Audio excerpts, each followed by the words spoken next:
আসসালামু আলাইকুম, hello, welcome back সবাইকে to learn basic Swedish in Bangla চ্যানেলে। আশা করি সবাই ভালো আছেন, যে যেখানে আছেন সুস্থ আছেন। আমরা আজকে হেলথ বিষয় নিয়ে কথা বলবো, এবং যেটাকে সুইডিশে বলা হয় হেলসা। হেলসা এবং এই হেলসা যেহেতু বিষয়টা বড়, হেলথ, তো এটাকে আমরা একটা লেসনে শেষ করব না, আমি দুটো বা তিনটা লেসনে করার চেষ্টা করব, ঠিক যেভাবে আমি এসএফই কোর্সে করেছি। সো আজকের লেসনটা হচ্ছে পার্ট 1, হেলসা পার্ট 1, এবং লেসন নাম্বার 20। আশা করি সবাই পুরো ভিডিওতে আমার সাথে থাকবেন। সো শুরু করি আমরা এখন। সো বডি পার্টস, যেটা আমরা ইংলিশে বলে থাকি বডি পার্টস, বা বাংলায় বলি অঙ্গ প্রত্যঙ্গ। সো সুইডিশে সেটাকে বলা হয় ক্রপস ডিয়ালার। ক্রপস ডিয়ালার। এখানে কিন্তু দুটো ওয়ার্ড আছে, ঠিক যেমনটা ইংলিশে হয়। বডি মানে ক্রপ, আর পার্টস মানে ডিয়ালার। কিন্তু তাহলে এই এসটা কি? সুইডিশে সাধারণত এইভাবে দুটো ওয়ার্ডকে যখন একত্রিত করা হয় তখন মাঝখানে একটা এস যুক্ত করা হয়। ইংলিশে যেমন আমরা আলাদা করে লিখছি যে বডি, তারপরে স্পেস, তারপরে পার্টস, বাট সুইডিশে সাধারণত একত্র করে অনেক ওয়ার্ড লেখা হয়, দুটা নাউন একত্র করা হয় অনেক সময়। তো তখন যখন দুটো নাউনকে একত্র করা হয় বা একসাথে করা হয় বা একসাথে বলা হয় বা লেখা হয়, তখন দুটো ওয়ার্ডের মাঝখানে এস যুক্ত করা হয়। ক্রপস ডিয়ালার। ক্রপস ডিয়ালার। এটা শুধুমাত্র এই ক্রপস ডিয়ালারের জন্য না, অনেক ধরনের ওয়ার্ডই থাকতে পারে যে যখন দুটো বা তিনটা ওয়ার্ডকে অ্যাড করা হয় তখন ওরা এস ইউজ করবে। ছবিতে দেখতে পাচ্ছেন সবাই মাথা, হেড। হেড, হেডকে বলা হয় হুভুদ। হুভুদ। যারা আমার অন্য লেসনগুলো করেছেন তারা অলরেডি জানেন, বা হয়তোবা নিজেরা যারা বাসায় পড়াশোনা করেছেন বা চেষ্টা করেছেন ল্যাঙ্গুয়েজটা শেখার, তারা অনেকেই জানেন যে সুইডিশ ওয়ার্ডগুলোতে বা নাউনগুলোতে শুরুতেই একটা এত অথবা এন থাকে। কোন ওয়ার্ডটার সাথে এথ হবে এবং কোন ওয়ার্ডটার সাথে এন হবে এটার আসলে কোনো গ্রামার নেই। সো এটা আসলে পুরোটাই মেমোরাইজ করতে হয়, অথবা আপনি সময়ের সাথে সাথে এটা বুঝে যাবেন বা শিখে ফেলবেন যে কোনটা কোন ওয়ার্ডটার সাথে বা কোন নাউনটার সাথে এথ ব্যবহার করা হয় এবং কোন নাউনটার সাথে এন ব্যবহার করা হয়। তো ইনিশিয়ালি আমাদেরকে মেমোরাইজ করতে হবে। সো এখানে আমরা দেখছি মাথা, মানে যেটা হচ্ছে হেড বলা হয় ইংলিশে, সেটার সুইডিশ হচ্ছে এথ হুভুদ। এথ হুভুদ। এথ হোয়ার। হোয়ার। হোয়ার মানে হেয়ার বা চুল। এথ হোয়ার। এখন যদি প্লুরাল হয় তাহলে আমরা কি বলবো? মোয়াঙা হোয়ার। এথ হোয়ার, মোয়াঙা হোয়ার। হোয়ার মানে। এরপরে একটু ছবিটাতে সবাই লক্ষ্য করুন, ছবিতে আমি পয়েন্টার দিয়ে দিয়েছি এন ফান্না। এটার মানে হচ্ছে এন ফান্না। ফান্না মানে কপাল, বাংলায় যেটা আমরা বলি কপাল। এন ফান্না। ফান্না। এখানে একটু কনফিউশন আছে, একটা হচ্ছে ফেন্না আর একটা হচ্ছে ফান্না। ফান্না। ফেন্না, ফান্না। ফেন্না মানে হচ্ছে কলম, পেন, আর ফান্না, ফান্না ফরহেড মানে কপাল। এন ফান্না। এন ফান্না।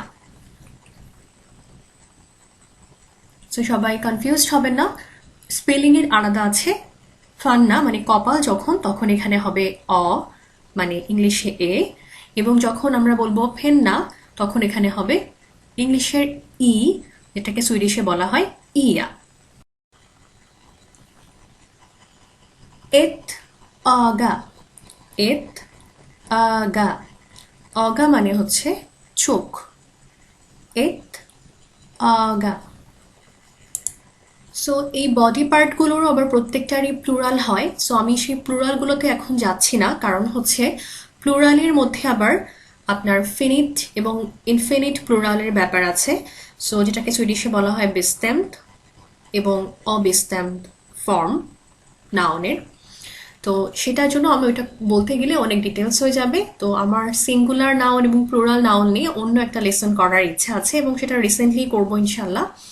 আপাতত আমি প্রত্যেকটা বডি পার্টকে আসলে সুইডিশে কি বলা হয় শুধু সেটাই দেখাচ্ছি এই লেসনে। আগা, আগা, আগা মানে চোখ।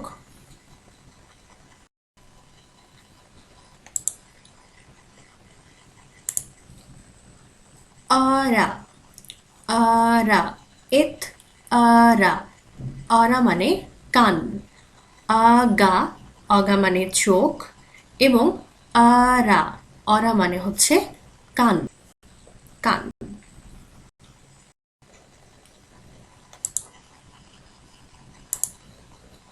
N NASA, N NASA, NASA মানে নাক। ন্যাসা, এন ন্যাসা, ন্যাসা মানে হচ্ছে নাক অথবা নোজ।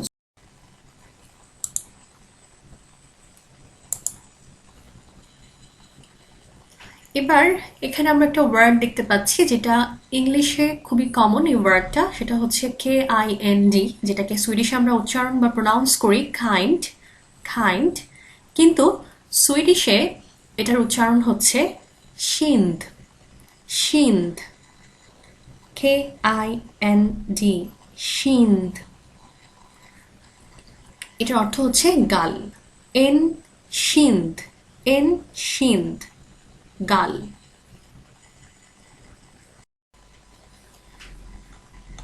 এবার আমরা ছবিতে দেখতে পাচ্ছি অ্যারো চিহ্নটা আছে আমাদের লিপস বা মুখের দিকে। সো এটাকে বলছি এন মুন, মুন, মুন অর্থ হচ্ছে মুখ। এটা কিন্তু লিপসকে ইন্ডিকেট করছে না, লিপস আলাদা, ঠোঁট যেটা আমরা বলি বাংলায়, ঠোঁটের জন্য আলাদা ওয়ার্ড আছে সুইডিশে, ঠিক যেমন আমাদের বাংলায় আছে, ইংলিশে আছে। মুখ যেটাকে সুইডিশে বলা হচ্ছে এন মুন, অনেকটা একই রকম আমাদের মতোই, মুখ আর মুন।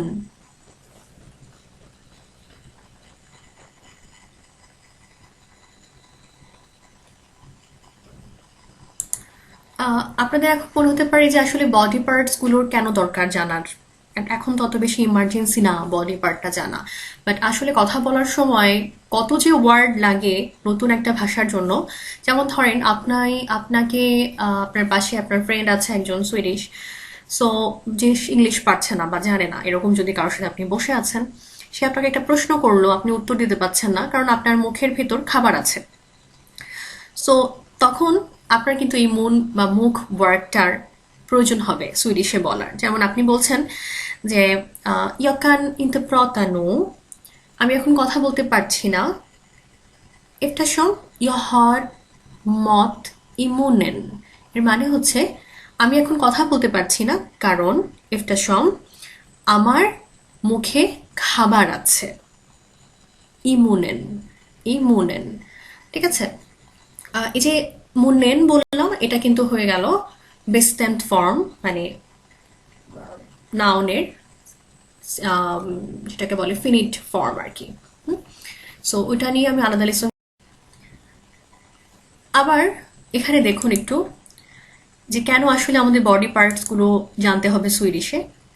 আপনি ডক্টরের কাছে গেছেন, ওখানে কোনো আপনার ট্রান্সলেটর নাই, আপনার সাথে কথা বলছে ডক্টর, কিছু তো আপনাকে বলতে হবে, আপনাকে কোশ্চেনটা বুঝতে হবে, আপনাকে আপনার প্রবলেমটা বোঝাতে হবে ডক্টরকে বা নার্সকে। তো সেক্ষেত্রে বডি পার্টসের জানাটা জরুরি। যেমন আপনি বলতে চাচ্ছেন যে আপনার গলায় ব্যথা আছে, অথবা আপনাকে প্রশ্ন করছে ডক্টর যে তোমার গলায় কি ব্যথা আছে। তো প্রশ্নটা আপনাকে এরকম করলো, har du ont i halsen, har du ont, ont, ont মানে হচ্ছে ব্যথা, har du ont i halsen, আপনাকে ডক্টর প্রশ্ন করলো। তখন আপনি যদি না জানেন হালসেন মানে কি, আপনি ওন্ট অর্থ জানেন, হর অর্থ জানেন, ডু অর্থ জানেন, কিন্তু হালসেন অর্থ জানেন না। দেখেন 3টা ওয়ার্ড জানেন কিন্তু একটা ওয়ার্ড জানেন না বলে আপনি কিন্তু পুরো সেন্টেন্সটারই অ্যান্সার করতে পারছেন না। তো এই জন্য আমাদের মানে ভোকাবুলারিটাকে আরো রিচ করতে হবে। So har du ont i halsen, halsen অর্থ হচ্ছে তোমার গলায় কি ব্যথা আছে। সো হালস মানে হচ্ছে গলা, আর হালসেন এই যে এখানে বললাম এন, এই এনটা কেন এসেছে, এনটা আছে কারণ এটা একটা এন যুক্ত নাউন, এবং যখন এটাকে ফাইনিট ফর্মে করা হয় বা বেস্টেমড ফর্মে করা হয় তখন এটা হয়ে যায় হালসেন। এটা আপনি যদি হালস জানেন তাহলে এটা গেস করে নেওয়া যায় যে হালসেন মানে গলাকেই বোঝানো হচ্ছে।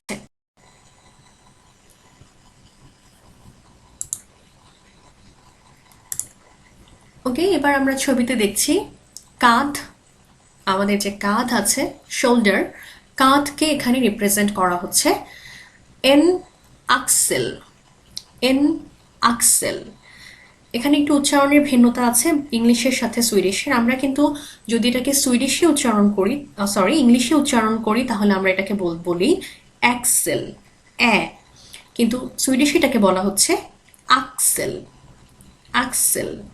এন আকসেল মানে একটি কাঁধ, আর আকসলার এটা হচ্ছে প্লুরাল, এটার অর্থ হচ্ছে দুইটি কাঁধ, একের অধিক, আকসলার। এন আকসেল মানে কাঁধ অথবা।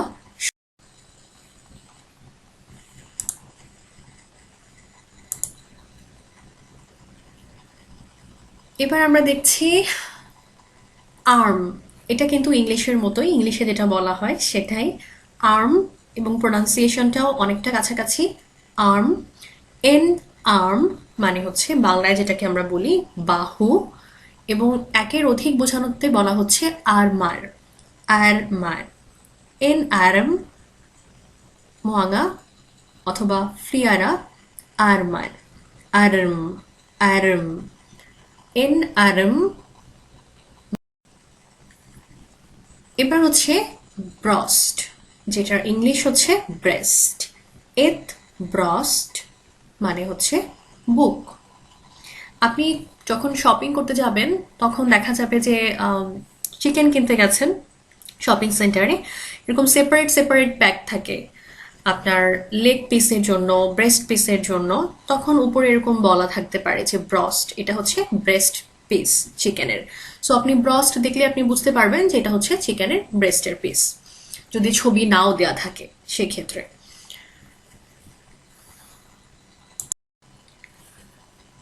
এবার মগে, মগে, মগে মানে হচ্ছে পেট বা বেলি। এন মগে, এন মগে। ধরেন আপনি ডক্টরের কাছে বলছেন বা ফার্মাসিতে গেছেন, কারণ এখানে তো অ্যাপয়েন্টমেন্ট ছাড়া অ্যান্টিবায়োটিক ওষুধ কেনা যায় না, কিন্তু আপনার নর্মাল পেইন কিলার এগুলো কেনা সম্ভব অ্যাপয়েন্টমেন্ট ডক্টরের প্রেসক্রিপশন ছাড়া, দুঃখিত।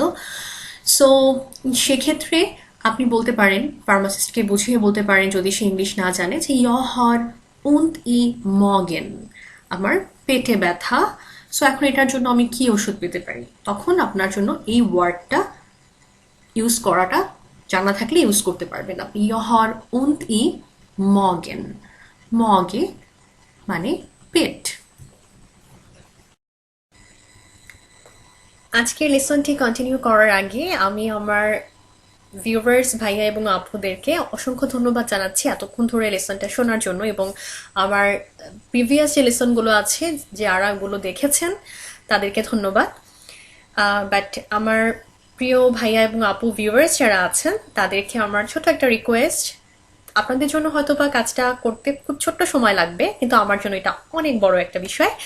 প্লিজ যদি আমার কন্টেন্টগুলো আপনাদের ভালো লেগে থাকে তাহলে প্লিজ লাইক করে আমাকে অনুপ্রাণিত করবেন, এবং প্লিজ প্লিজ প্লিজ আমার চ্যানেলটা সাবস্ক্রাইব করবেন, কারণ যদি সাবস্ক্রাইবার না বাড়ে তাহলে কিন্তু আমি কাজের মোটিভেশনটা পাবো না, আমার কাছে মনে হবে যে আমার কাজটা আপনাদের পছন্দ হচ্ছে না, সো তখন আমি নতুন একটা ভিডিও আপলোড করার আসলে সেই মোটিভেশনটা পাবো না।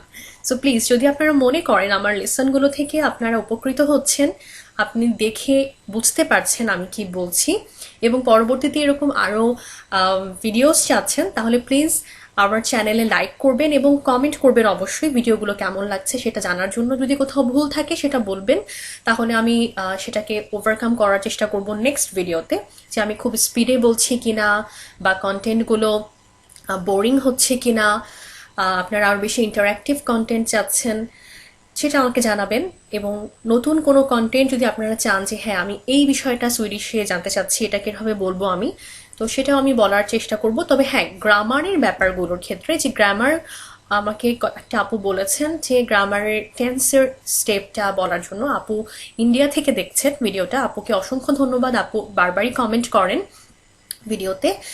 সো টেন্স বা এরকম অ্যাডভান্স লেভেলের যে গ্রামারগুলো আছে সেটা আমি এখনই দিচ্ছি না, তাহলে যেটা হবে যে আপনারা অনেক কিছু বুঝতে পারবেন না। সো আমি আস্তে আস্তে স্টার্টিং থেকে যেগুলো আমাদেরকে এখানে শেখানো হয়েছে সুইডেনে, SFE যে কোর্সটা আছে, সো সেই কোর্সের কারিকুলামটাই আমি ফলো করছি, ওই কারিকুলাম অনুযায়ী আমি আপনাদেরকে পড়ানোর বা দেখানোর চেষ্টা করছি। সো প্লিজ যদি ভালো লেগে থাকে আমার ভিডিওটা, যারা এখনো সাবস্ক্রাইব করেননি তারা সাবস্ক্রাইব করে দিবেন প্লিজ, আর যারা সাবস্ক্রাইব করেছেন তাদেরকে অসংখ্য অসংখ্য ধন্যবাদ।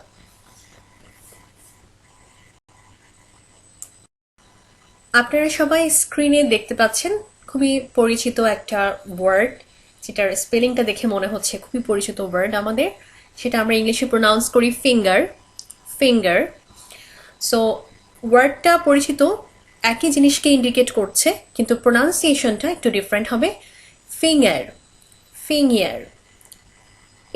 সুইডিশে এন এবং জি যখন একসাথে থাকে তখন উচ্চারণটা অনেকটা বাংলা, আমি এখানে লিখে দিয়েছি দেখতে পাচ্ছেন আপনারা, এরকম হয়ে থাকে।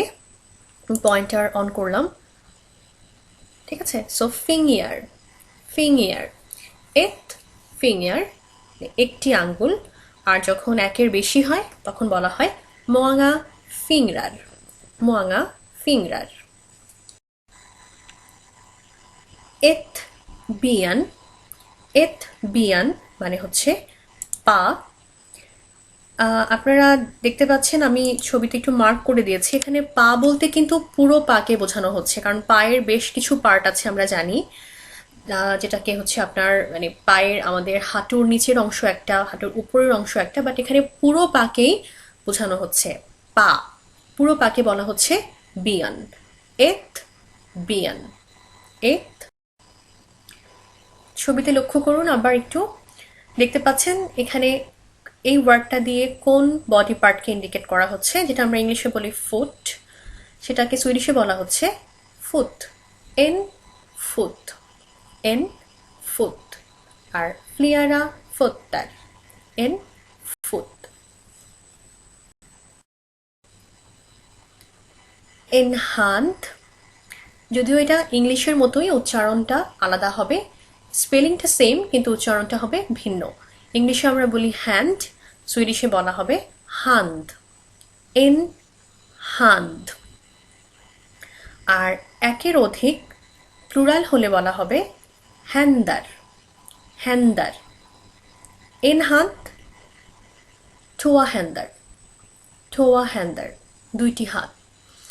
সো এই ওয়ার্ডটাই করোনা টাইমে সুইডেনে আসলে বাসে বা রেস্টুরেন্টে অথবা শপিং মলে যেখানেই যান না কেন বারবারই লেখা আমরা সবাই দেখেছি, যেরকম আপনারা বাংলাদেশে দেখেছেন ইংলিশে এবং বাংলায় লেখা বারবার হাত ধুতে হবে। সো সুইডিশে সেটা বলা হচ্ছে টুভেত্তা হ্যান্দারনা, টুভেত্তা হ্যান্দারনা। টুভেত্তা মানে হচ্ছে ওয়াশ করা বা ধোয়া, আর হ্যান্দারনা অর্থ হচ্ছে হাত। আমি একটু আগে বলেছি হ্যান্দার, এখন কেন বলছি তাহলে হ্যান্দার না? ওই যে বলেছি নাউনের ফাইনিট এবং ইনফিনিট ফর্ম থাকে, মানে বিস্ট্যাম্পড এবং ও বিস্ট্যাম্পড ফর্ম, এই কারণে কিছুটা চেঞ্জ হয়ে যায়। শুধু হ্যান্দার সেটা হচ্ছে ও বিস্ট্যাম্পড ফর্ম, কিন্তু যখন বলা হবে হ্যান্দার না, নির্দিষ্ট করে বলছে, তখন সেটা হয়ে যাচ্ছে বিস্ট্যাম্পড ফর্ম, টুয়েত্তা হ্যান্দার না। এগুলো রুলস আছে, রুলস জানা থাকলে সহজেই বোঝা যায় যে কোন নাউনের ক্ষেত্রে সিঙ্গুলার কোনটা হবে, প্লুরাল কোনটা হবে, সিঙ্গুলার বিস্টেমড ফর্ম কি হবে, সিঙ্গুলার ওবিস্ট্যাম্পড ফর্ম কি হবে, প্লুরাল বিস্টেমড ফর্ম কি হবে, প্লুরাল ওবিস্ট্যাম্পড ফর্ম কি হবে, মানে একটা নাউনের 4টা ফর্ম থাকতে পারবে, যেটা ইংলিশেও আমরা জানি থাকে।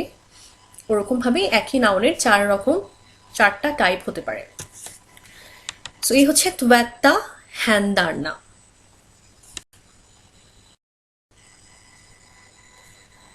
সো এবার ব্যাক যে পিকচারটা আছে বেবিটার, সেটাতে আমরা ফলো করব।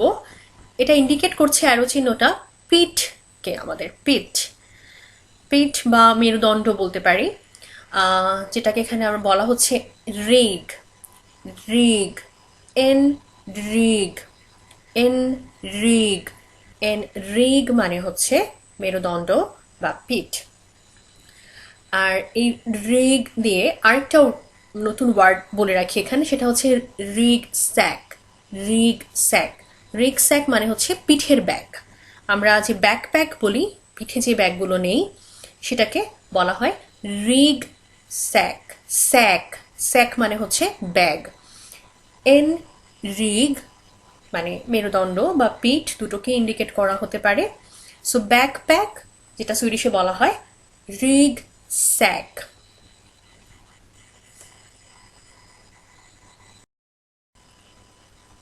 এবার দেখছি আমরা থান্দ। থান্দ ছবি দেখে বুঝে ফেলেছেন, এটা অর্থ হচ্ছে টুথ, টুথ, টুথ, দাঁত। এন থান্দ মানে একটি দাঁত, এন থান্দ একটি দাঁত। মোয়াঙা থ্যান্দার, মোয়াঙা থ্যান্দার, এটা অনেকটা ওই হান্দ এবং হ্যান্দারের মতো, মোয়াঙা হ্যান্দার। এবার যদি বলা হয়, আপনি আপনার বিবিকে বলছেন ব্রাশ ইউর টিথ, সেটা সুইডিশে হবে বস্টা থ্যান্দারনা, বস্টা থ্যান্দারনা। ওই যে আগের মতোই, থ্যান্দার মানে হচ্ছে প্লুরাল, আর থ্যান্দারনা হচ্ছে প্লুরালের বিস্টেমড ফর্ম বা ফাইনিট ফর্ম। ওকে।